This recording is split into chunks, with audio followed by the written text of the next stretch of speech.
Tennessee Titans have come into what Mike Vrabel referred to as the Viper's Den, and they have knocked out the champions. The future unclear for Tom Brady and so many other veteran Patriots. The certainty only that the Pat season has come to a close.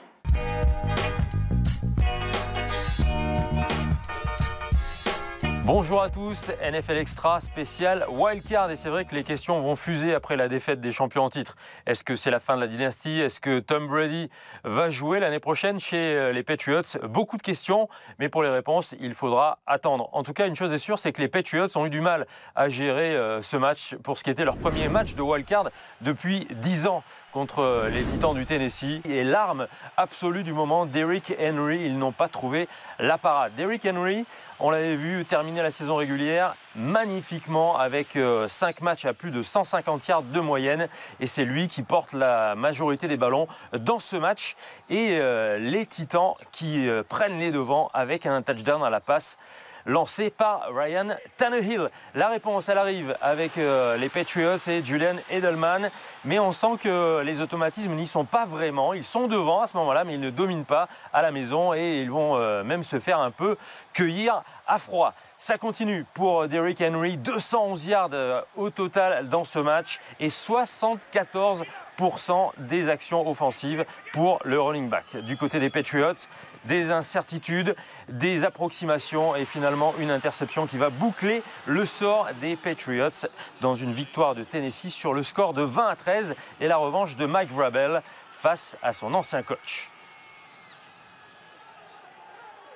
L'autre affiche de la conférence américaine pour ces wildcards avait lieu à Houston. Les Texans, vainqueurs de la division Sud, recevaient les Bills de Buffalo dans ce qui fut peut-être le match le plus excitant du premier tour. Un duel de quarterback entre Josh Allen et Deshaun Watson. C'est la première pour Josh Allen, mais pour autant, eh bien, il prend ce match à bras-le-corps. Et regardez cette course de 40 yards, des schémas extrêmement surprenants de la part des Bills de Buffalo qui se montrent très agressifs et qui vont marquer dès leur première série offensive. Et encore une fois avec Josh Allen qui est partout, ici à la réception de la passe de John Brown.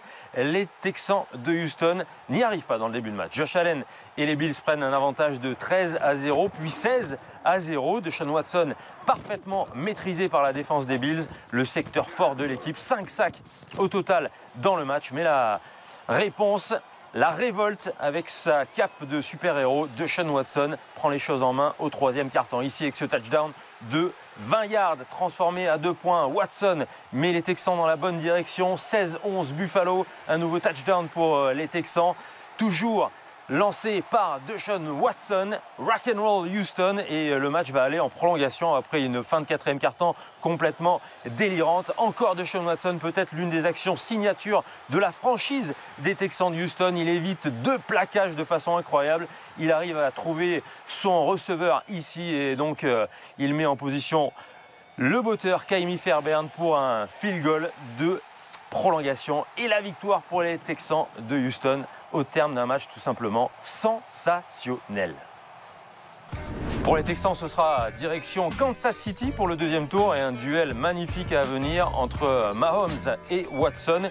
Et pour le deuxième match du deuxième tour des playoffs, les Titans du Tennessee se déplaceront chez les Ravens, tête de série numéro 1. Dans la conférence nationale, les Eagles de Philadelphie qui ont remporté la NFC Est sur le fil recevaient les Seahawks de Seattle. Mais on va commencer par un match à grand suspense à la Nouvelle-Orléans entre les Saints et les Vikings Minnesota. Magnifique affiche là aussi.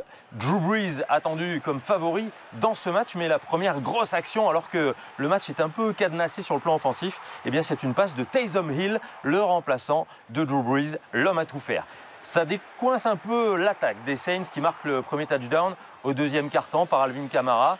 Mais la suite va être un peu plus compliquée. La défense des Vikings, toujours présente dans les grands rendez-vous, va s'illustrer, mettre Drew Brees sous les ténoirs. Et finalement, eh bien, après une interception de Brees, ce sont les Vikings qui marquent par Dalvin Cook. Regardez cette magnifique passe ensuite de Kirk Cousins pour Adam Thielen.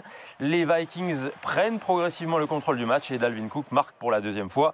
Avantage 20-10 au quatrième quart-temps. Encore une belle réponse à la maison, toujours Taysom Hill, cette fois-ci sur une passe de Drew Brees. Taysom Hill, sans doute l'homme du match côté New Orleans. Mais malheureusement, ça ne suffira pas dans ce match qui va en prolongation. Eh bien, l'action est signée Adam Thielen sur une passe de Kirk Cousins. Et Kirk Cousins trouve ensuite son tight end Kyle Rudolph pour aller voler la victoire dans les dernières secondes en prolongation. Victoire pour Minnesota. Number 8.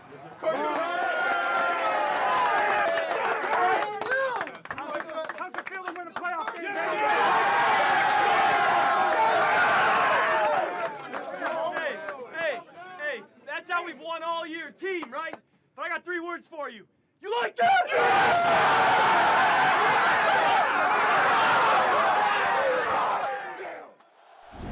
Carson Wentz et les Eagles de Philadelphie se retrouvent finalement à domicile, mais avec tous les tracas qu'ils ont pu connaître, peut-être le pire est à venir lorsque Carson Wentz sort victime d'une commotion cérébrale et il doit laisser sa place à Josh McCown, un vétéran de 40 ans qui était à la retraite à l'intersaison, qui est revenu sur une demande de certains joueurs pour assurer le rôle de remplaçant. Mais finalement, dans ce match assez verrouillé défensivement, là aussi, eh bien, les Seahawks vont prendre les devants grâce à Marshawn Lynch. Regardez comment il est rudoyé. Josh McCown donne tout ce qu'il a dans le ventre. Malheureusement, c'est un petit peu court et les Eagles de Philadelphie n'arrivent à marquer que des field goals. Du côté des Seahawks de Seattle, pas grand-chose non plus, mais plus de régularité et un rookie qui s'illustre. DK Metcalf, long touchdown, 160 yards pour son premier match de playoff et une victoire somptueuse qui laisse Josh McCown quand même dans un état de détresse absolue.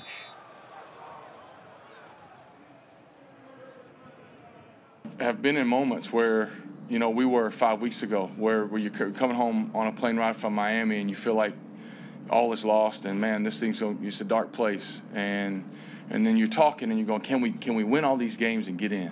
And we did that and we got in, you know, and unfortunately that ended the day, but this year's been nothing short of special for me, and just thankful to be a part of it. Au deuxième tour des playoffs, donc, les Seahawks de Seattle se déplaceront chez les Packers de Green Bay. Et puis les Vikings du Minnesota devront encore créer l'exploit, cette fois-ci sur le terrain des 49ers de San Francisco, numéro 1 de la conférence nationale. Puisqu'on y est, on passe au programme. Toutes les affiches seront bien sûr diffusées en direct sur l'antenne de beIN Sport avec des émissions de présentation. Premier rendez-vous entre les Vikings du Minnesota et les 49ers de San Francisco. Ce sera samedi et puis les choses vont s'enchaîner entre samedi et dimanche avec des NFL Extra présentés par Benjamin Bernard. De superbes rencontres, en tout cas en perspective sur beIN Sport. On arrive déjà au bout de ce NFL Extra, on a hâte de passer au deuxième tour des playoffs, mais pour se quitter, le top 5 préparé comme d'habitude par Peter Anderson. Quant à moi, je vous dis à samedi pour le Divisional Round. Bye bye.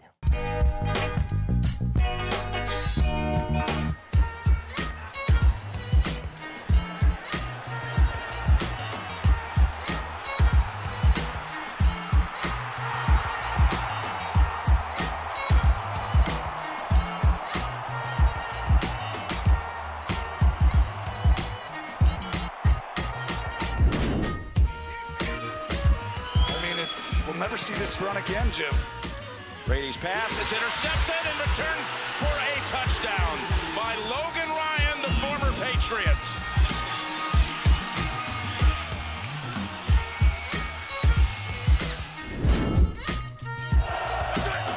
Rocket in motion. Wilson, deep downfield, getting free and open and making the grab is Metcalf in for the touchdown.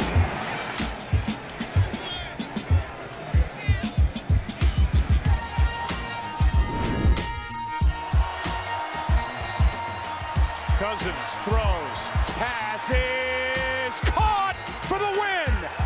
Kyle Rudolph and the Vikings are moving on.